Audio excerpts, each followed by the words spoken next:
Hey everyone, welcome back to the Rice Club. Happy New Year. This is our first recording of 2024. I hope your year is going well. And if it didn't start so hot, well, I hope it gets better and we start the year strong. What I want to talk about today is the new Grand Theft Auto 6 trailer. And it's not really that new because the trailer dropped early December. And the funny thing is, I think it leaked like a day early.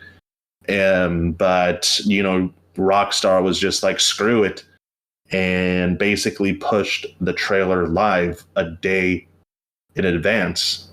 So good for Rockstar. I think the leaker, the hacker or whatever, got a pretty hefty sentence to a government hospital or something like that. So don't mess with Rockstar. They're going to get you. So what I'm going to do for today is kind of just share my thoughts about the Grand Theft Auto 6 trailer and then pivot to my wish list for GTA 6. The funny thing is, the game is slated for 2025, which is just a long ways off. So when I saw the trailer, I thought, wow, this is a really early drop for a game that's going to be released, potentially 2 years away. I mean, if it gets released in the end of 2025, that's going to be forever. So hopefully it drops early 2025 or spring or whatever. So fingers crossed. People took time to break down every little detail in this new trailer.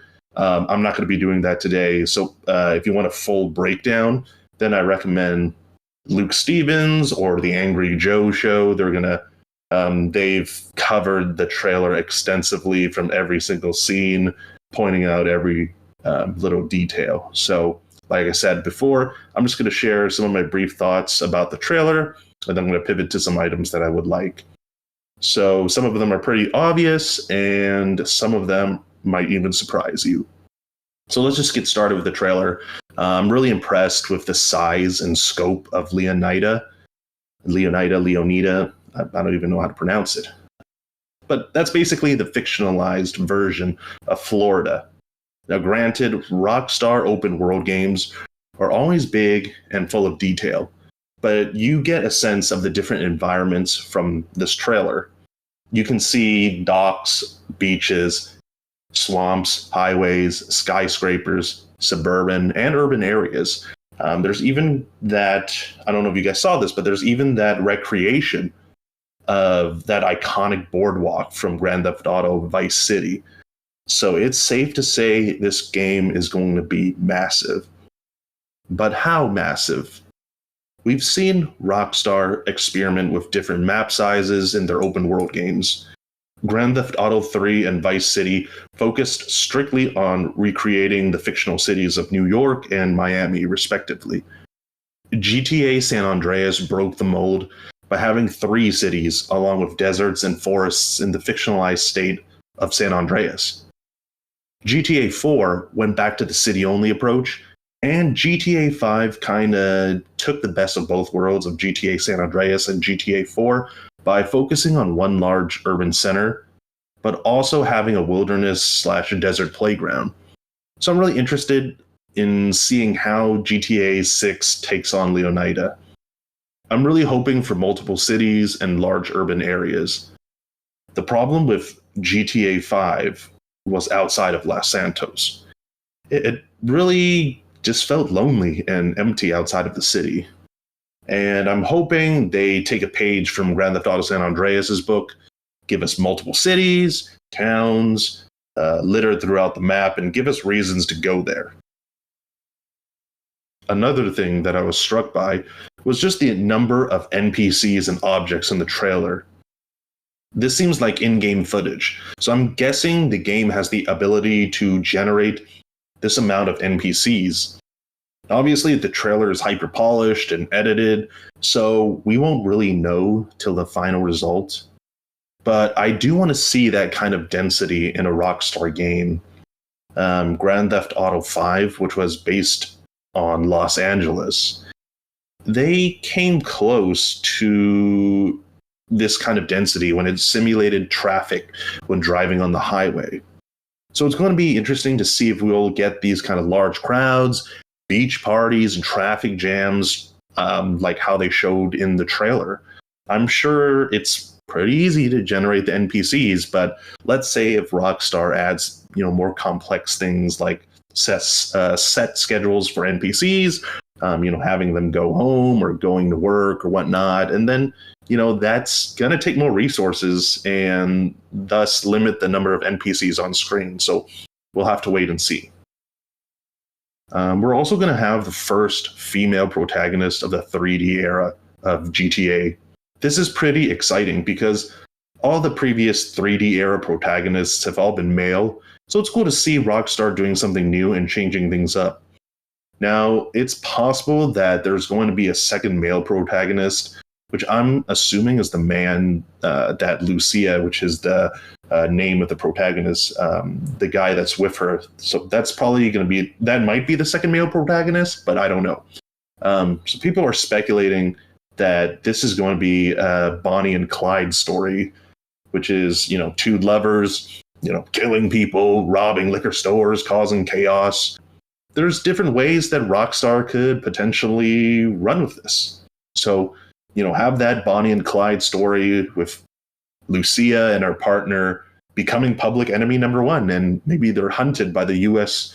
government or, just law enforcement of Leonida. Maybe take the drama-filled approach where one partner is manipulating the other and one of them has to kill the other at the end of the game, which is pretty dark.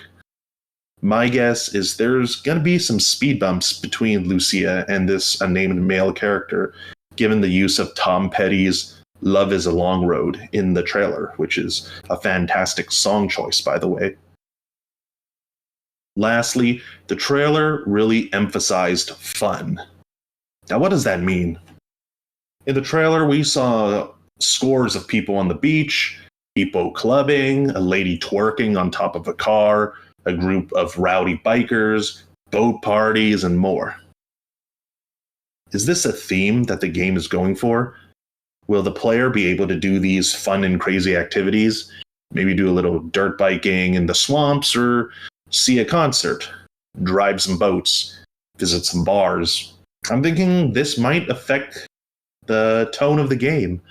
Of course, it's going to be your typical Grand Theft Auto game with your street rampages of gratuitous violence and chaos, but with a glitzy and glamorous backdrop, sort of like what Grand Theft Auto Vice City was. This is in contrast to the gloomy atmosphere of Grand Theft Auto 4. So we'll see how the overall design of the game, including the setting, the gameplay, and the sound, matches this theme of fun presented in the trailer. So those were my brief impressions with the GTA 6 trailer. Now let's get to what I would like to see in the game. So we're going to kick it off with number 1, vigilante missions and other side quests. For anyone that's played Grand Theft Auto 3, Grand Theft Auto Vice City, and Grand Theft Auto San Andreas, you guys know about vigilante missions. These are little side missions you can take if you happen to steal a police car, fire truck, taxi, or ambulance. I'm kind of lumping all these quests together and calling them vigilante missions, but I guess a more accurate term would be like public service missions, but that's not a very sexy term, so we'll just stick with vigilante. Performing these missions in the original trilogy gave you certain rewards like increased armor, money, fire immunity, and so on. They were pretty simple, but you generally raced against the clock in order to progress to the next mission, which ramped up the difficulty. If you were in a fire truck, you had to drive to certain locations to put out fires. If you drove the ambulance, you had to pick up people and drop them off at the hospital. If you were in a law enforcement vehicle, you had to eliminate certain bad guys. Grand Theft Auto Vice City even had a pizza delivery side quest, where you drove around in a little Vespa chucking pizzas at people. These kinds of activities were greatly reduced in Grand Theft Auto 4 and Grand Theft Auto 5. GTA 4 still had police missions as well as taxi driver missions, but these kind of missions were reduced even further with Grand Theft Auto 5. These were just little fun side activities that you could perform to pass the time or to challenge yourself. Over the years, Rockstar has leaned into more serious stories and grounded gameplay with their last several titles like RDR1, RDR2, Grand Theft Auto 4, and Grand Theft Auto 5. And the gameplay and missions really reflect that shift. But it would still be nice to bring back these missions into Grand Theft Auto 6 to remind us that GTA is a game at heart. Now, the next thing I want to see in Grand Theft Auto 6 is a little niche, but hear me out. It's something that's been in every single 3D Grand Theft Auto game except Grand Theft Auto 5. And that is map restrictions. I know it's weird, but hear me out. If you don't know what map restrictions are, they're gameplay/storyline driven mechanics that lock you out from exploring the entire map at the beginning of the game. The map would progressively open up once you complete certain key storyline missions. For example, in Vice City, you couldn't cross the bridges to explore the rest of the map because it was blocked due to a hurricane warning. In Grand Theft Auto San Andreas, the roads leading outside Los Santos are damaged due to an earthquake and are reopened after the player completes certain key missions. And it's totally fashionable these days to show off your open world game without any map restrictions. Totally get it. So just imagine like Elden Ring or Skyrim. If you can see it on the map, then, chances are the player can go there. Blocking off the map seems like an old, archaic concept, so why do I want to bring it back?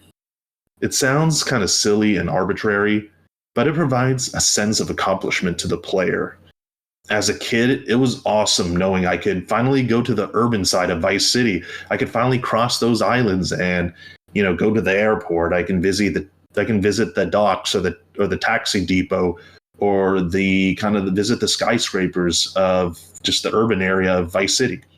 In Grand Theft Auto 4, I felt accomplished when I finally left the working class neighborhoods of Broker for the glamour of Algonquin, or when I could finally explore the glitzy casinos of Las Venturas in Grand Theft Auto San Andreas. It's like having a good villain. That feeling of accomplishment pushes you to complete the story, and it rewards you for progressing. It allows Rockstar to really hone in on certain areas of the map. Now, I can easily remember the layout of Los Santos or Liberty City, partially because of the map restrictions. In Grand Theft Auto 5, I could barely remember the layout of Los Santos. I had to constantly rely on the GPS and the map to determine, where I was going. It would have been so much better narratively if we focused on parts of the Grand Theft Auto map in a progressive manner. Allow the player to slowly savor and enjoy the map instead of letting it all be available from the get-go. Maybe open it up on a New Game Plus, but let the player earn it the first time around. Okay, compared to the previous item on my wish list, this third one is a much more normal want from Grand Theft Auto 6. I would like an emphasis, or maybe re-emphasis, on having a strong story for a Grand Theft Auto game. I personally struggled with Grand Theft Auto 5's story. It was short, it was rushed, and it was unfocused. There were 3 playable characters, Michael, Franklin, and Trevor. There wasn't a strong enough central plot that brought these characters together to give them purpose. There was a strong connection between Trevor and Michael due to their past criminal partnership, but Franklin didn't really have a strong plot line to stand on by himself, so his character felt kind of out of place. And I know like a lot of Grand Theft Auto fans liked Franklin. They wanted him to be a more important part of Grand Theft Auto 5. So it was kind of disappointing for me to kind of just have a story that pretty much only featured 2 out of the 3 characters, because why even have 3 characters if, you know, the good bits of the story revolved around just 2/3 of them. The length of Grand Theft Auto 5 didn't help either. There were significantly fewer missions in Grand Theft Auto 5 than Grand Theft Auto 4, which combined with 3 protagonists made it even more difficult to dedicate the time to character growth and development. Grand Theft Auto 4's story was much longer than Grand Theft Auto 5, and while it dragged at some points, it allowed us to spend time with Niko Bellic's character, who, you know, if you don't know, that's the protagonist of GTA 4. We got more opportunities to understand his character, personality, motivations, so on and so forth. Given that the new game is set in the state of Leonida, I expect to see a story that is proportionate to the scope of the setting. I want the story to bring us all over the map, and not just for 1 or 2 missions here and 1 or 2 missions there, but I really want to be able to traverse the entire state. I really want to know the ins and outs of Leonida. We don't know anything about GTA 6's story yet, but I'm hoping it's going to be better than Grand Theft Auto 5. We're either playing as Lucia or both, you know, her and her boyfriend. So right off the bat, there's less characters to flesh out, and hopefully that leads to a tighter story with a strong central plot. Give me something fleshed out and complex. Maybe a story of betrayal, maybe throw in a twist here and there. I'm getting older, and I feel like my gaming wishes are getting more refined. I'm going to pull a page out of Jake Baldino's book. Jake Baldino is an employee at GameRanks, and he does a lot of videos for them, and he has his own personal YouTube channel as well. And he was talking about, you know, getting older as a gamer and what you want out of a game. And for something like Grand Theft Auto, yeah, it's fun. It's always going to be fun, causing chaos, running people over, beating people up, just causing rampages, you know, blasting people. But, you know, as we get older, like, yeah, I want something more unique. I want something special. And for me, I want a really strong story from a Grand Theft Auto game. I want something that's like going to make me think, that's complex, that's pretty nuanced. So having a good storyline is a primary want from GTA 6. That's really important to me. But what makes a good story? Good characters, of course, specifically a strong antagonist. A strong antagonist is someone that's always going to be a threat. Someone whose motives are initially unclear. It also helps if this person is charismatic or has a tragic backstory or something that's relatable. That makes a good villain. And having a good villain makes you want to play to the end of the game to see what happens. Maybe I get to kill them. Maybe there's some kind of huge twist. Maybe the player is the villain. Maybe I'll feel sorry for, you know, the antagonist. It keeps the player engaged and wanting more. Let's take a look at Grand Theft Auto San Andreas, a game that managed to have 4 antagonists. Well, maybe 3, since Officer Pulaski was more of like an evil sidekick. But anyways, Ryder and Big Smoke were fantastic secondary antagonists.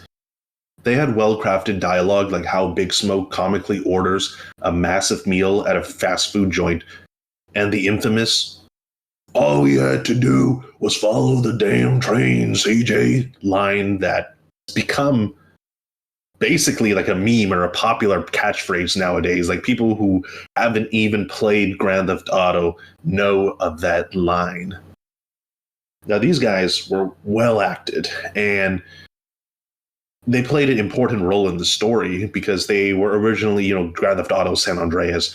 It was kind of took inspiration from the 90s hood movies, and your character was part of a street gang. Ryder and Big Smoke, they originally served as your allies. They were in the same gang as you, but they eventually turned into your enemies.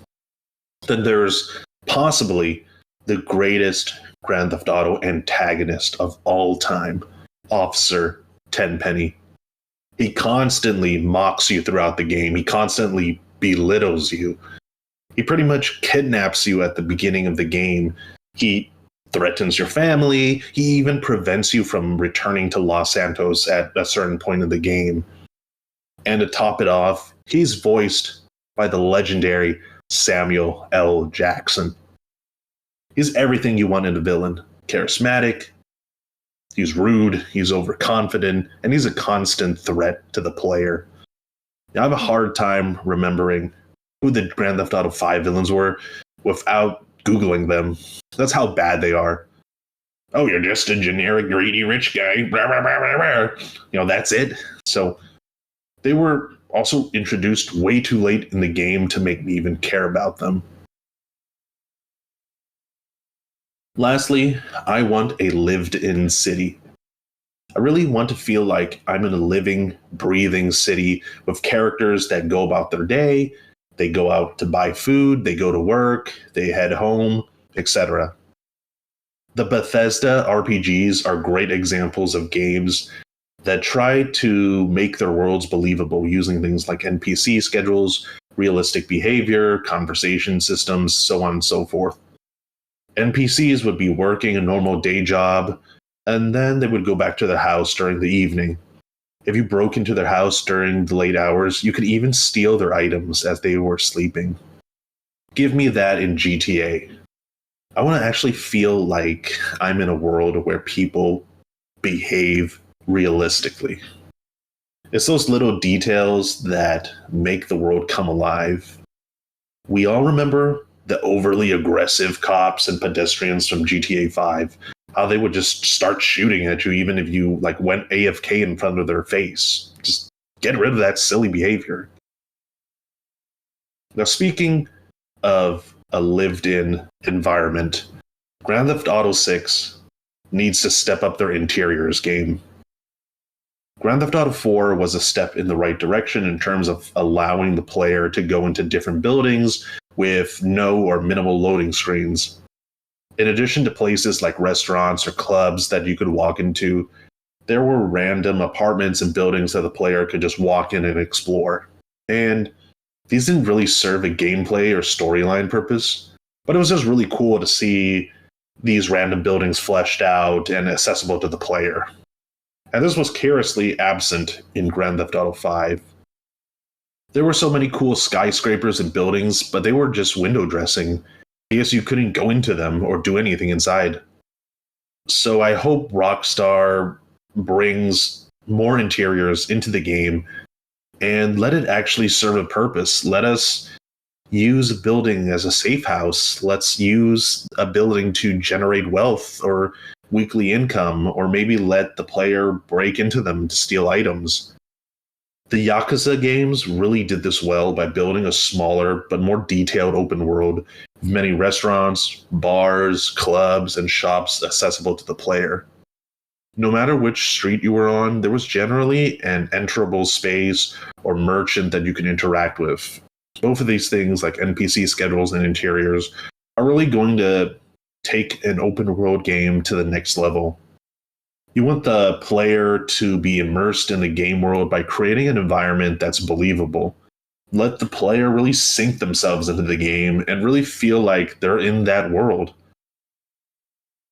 Rockstar has always been good with these little details in their video games. Just look at Red Dead Redemption 2. There are so many tiny details that gamers really appreciate, like period clothing, dialogue, weapons, architecture, that make the player feel like they're in the late 1800s, early 1900s. It allows the player to really transport themselves to a new place and experience things they wouldn't normally experience in real life. So that's my wish list for GTA 6. Bring back the vigilante missions, map restrictions, have a solid story, great villains, and an immersive setting. This isn't an exhaustive list of things I want to see in the game, but I think it would be a great first step into making an awesome, memorable Grand Theft Auto game.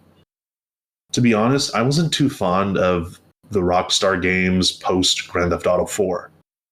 If you want to know why, there's a YouTuber named Nakey Jakey, which is a funny name, by the way, who has some fantastic videos discussing the outdated design elements of Rockstar video games. He has a video with over 11 million views titled Rockstar's Game Design is Outdated. Check that video out if you have time. So to wrap things up, I don't claim to be an expert on video games, and I'm not a game developer, but I think just having improvements to core elements like the story, characters, setting, and gameplay will send GTA 6 skyrocketing to new heights, and it's going to be one of those Grand Theft Auto games that are going to be played for years and years and going to be remembered by millions of fans. So thank you for listening. Hope you have a great rest of your day.